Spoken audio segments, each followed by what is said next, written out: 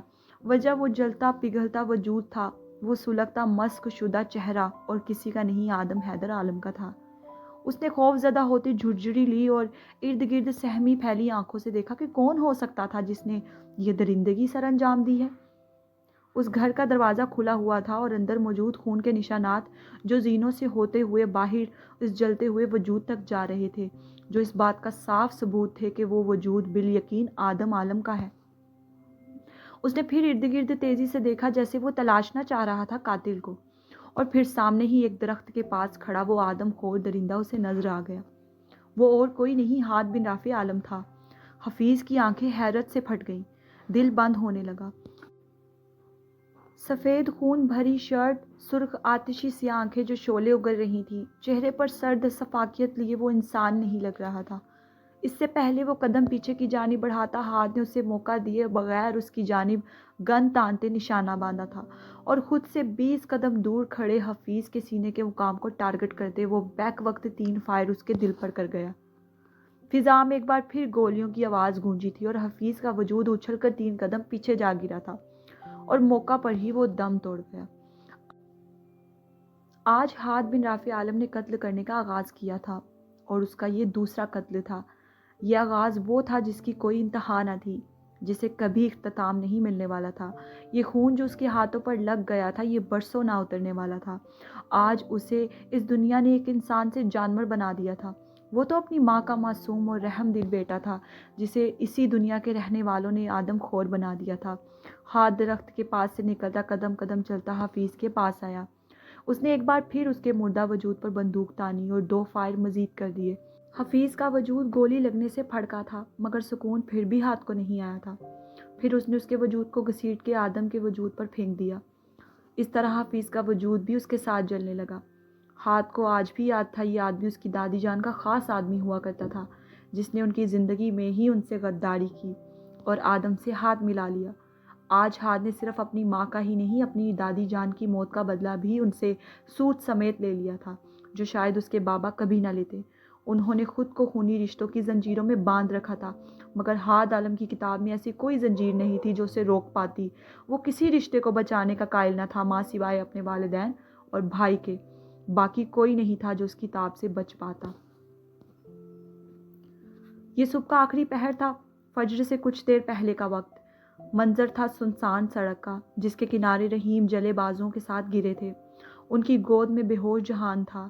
جب عالم ویلا کو آگ نے مکمل لپیٹ میں لے لیا تھا، اسے کچھ دیر بعد رحیم کو ہوش آ گیا۔ دیکھا تو چاروں طرف موت ہی موت تھی۔ خدیجہ اور ہاتھ کا کچھ پتہ نہیں تھا، اور ان کے سینے پر ہی جہان بے ہوش گرا ہوا تھا۔ یہ قیامت خیز وقت دیکھ کر ان کا دل کیا دھاڑے مار مار کر روئیں اور بلائیں اپنے پروردگار کو مدد کے لیے، اور وہ بلانے لگے، یا اللہ میری مدد فرما، یا اللہ میری مدد فرما، میرے پروردگار میری مدد فرما۔ وہ چیخ چیخ کر رب کی ذات کو پکارنے لگے۔ کوئی چارہ، کوئی راستہ نظر نہیں آ رہا تھا کہ جس طرح وہ وہاں سے نکل پاتے۔ دماغ معاف ہو گیا تھا، سوچنے سمجھنے کی صلاحیت یہ بے درد وقت اچک لے گیا تھا۔ ایک ہی دن میں وہ سب تہس نہس ہو گیا تھا، ان کی زندگیاں، ان کی خوشیاں، ان کا سکھ چین، سب کچھ۔ پھر رحیم ہمت کرتے اٹھے تھے، ٹانگوں پر کھڑے ہونے کی کوشش کی تو دوبارہ لڑکھڑا کر گر پڑے۔ یا اللہ میری مدد فرما، مجھے ہمت دے۔ بہتے آنسوؤں سے وہ گر گرا رہے تھے، اور پھر دوبارہ ہمت کرتے وہ جہان کو آغوش میں بڑھ کر اٹھے۔ چوکھٹ کے دروازے جل کر گر چکے تھے۔ وہ درد سے تڑپتے آنکھیں میچ کر کھولتے کمرے سے باہر نکلے۔ باہر ہر طرف آگ ہی آگ تھی۔ محلے والے اس قدر سنگ دل ہو گئے تھے کہ انسانوں کے خوف کو، اپنی جانوں کو بچانے کے لیے انہوں نے آگ تک بجھانے یا فائر بریگیڈ کو بلانے کی بھی کوشش نہیں کی تھی۔ یہ غیر انسانی اخلاق کر کے انہوں نے یہ ثابت کر دیا تھا کہ کوفیوں میں اور ان میں کوئی فرق نہیں ہے۔ رحیم اسے لے کر باہر نکلے جب ایک لکڑی کا جلتا ہوا تختہ اوپر سے ان کے سر پہ جا گرا۔ ایک بار پھر وہ جہان سمیت اوندھے نیچے گر پڑے۔ اس سبب ان کے سر کے پچھلے حصے پر گہری چوٹ آ گئی تھی۔ دماغ کی رگیں سنسنا اٹھی تھی، پورے وجود میں جلن تھی۔ وہ سسکتے ہوئے دوبارہ اٹھے اور جہان کو باہوں میں بھرتے وہاں سے نکلے۔ ہر طرف دھواں اور آگ ہی آگ تھی، کچھ نظر نہیں آ رہا تھا۔ خدیجہ رافع عالم کا آشیانہ جل چکا تھا اور آہستہ آہستہ راکھ میں تبدیل ہو رہا تھا، اور اس آشیانے کے اس گھونسلے کے پرندے بھی گر کر بکھر گئے تھے۔ جہان کو لے کر جیسے تیسے گرتے پڑتے وہ گھر سے باہر نکلے، اور پھر وہ اس جلتے ہوئے گھر سے بہت دور نکل آئے۔ ان کے قدم تب تک نہیں تھمے تھے جب تک انہیں وہ جلتے آشیانے کی تپش اپنے پیچھے ختم ہوتی محسوس نہیں ہوئی تھی، اور اب اس وقت وہ فجر سے کچھ دیر پہلے سڑک کے کنارے گرے ہوئے تھے۔ جہان ہنوز ان کی گود میں تھا۔ کچھ دیر گزری تھی جب وہ اپنے حواس کھو چکے تھے اور وہیں ایک طرف گرتے دوبارہ بے ہوش ہو گئے۔ پھر اچانک وہاں سے 3 لوگ گزرے۔ انہوں نے اپنے گرد چادریں لپیٹ رکھی تھیں اور اپنے آدھے چہرے بھی ان میں چھپا رکھے تھے۔ شاید وہ کوئی بھکاری تھے۔ جب انہوں نے سڑک کے اس پار گرے زخمی آدمی اور بچے کو دیکھا تو وہ دوڑتے ہوئے اس طرف آئے۔ ارے یہ دیکھو بچہ، ہا ہا ہا، ہماری تو نکل پڑی ذہین، سیٹھ خوش ہو جائیں گے۔ ہاں مگر یہ آدمی کون ہے؟ یہ بھی کیا اسے کہیں سے اٹھا کر لایا ہے؟ دوسرے نے پرتجسس ہو کر پوچھا۔ نہیں لگتا تو نہیں ہے، تیسرے نے جواب دیا۔ اچھا یار چھوڑ، کہاں وقت ضائع کر رہا ہے، جلدی سے بچے کو پکڑ۔ اگر اسے ہوش آ گیا تو؟ ہوش آ بھی گیا تو کیا بگاڑ لے گا، یہ ہمارا پہلے ہی زخمی ہے، ادمری حالت میں پڑا ہے، تو بس مال اٹھا۔ پہلے نے فوراً اسے گھڑکا۔ کتنا خوبصورت بچہ ہے نا، بھیک مانگے گا تو مزہ آ جائے گا، ہا ہا ہا۔ وہ خباثت سے ہنسے تھے۔ ہاں بات تو صحیح ہے، خوبصورت بچوں کو لوگ ویسے ہی نہ نہیں کہتے، دوسرے نے آنکھ بند کر کے کہا۔ ہا ہا ہا۔ پھر وہ تینوں ایک ساتھ کہکا لگا گئے۔ جہان کو اس کی آغوش سے جھپٹنے کیسے انداز میں انہوں نے باہر کھینچا، اور اس دوران انہیں رحیم کے جسم میں جنبش محسوس ہوئی۔ تیسرے آدمی نے سائڈ سے ایک پتھر اٹھایا اور رحیم کے سر پر مارنے لگا۔ یار یہ کیا کر رہا ہے، تو پاگل ہو گیا ہے، وہ مر جائے گا۔ ذہین کے چلا کر کہنے پر وہ رکا۔ پہلے بھی وہ آدھا مرا ہوا ہے۔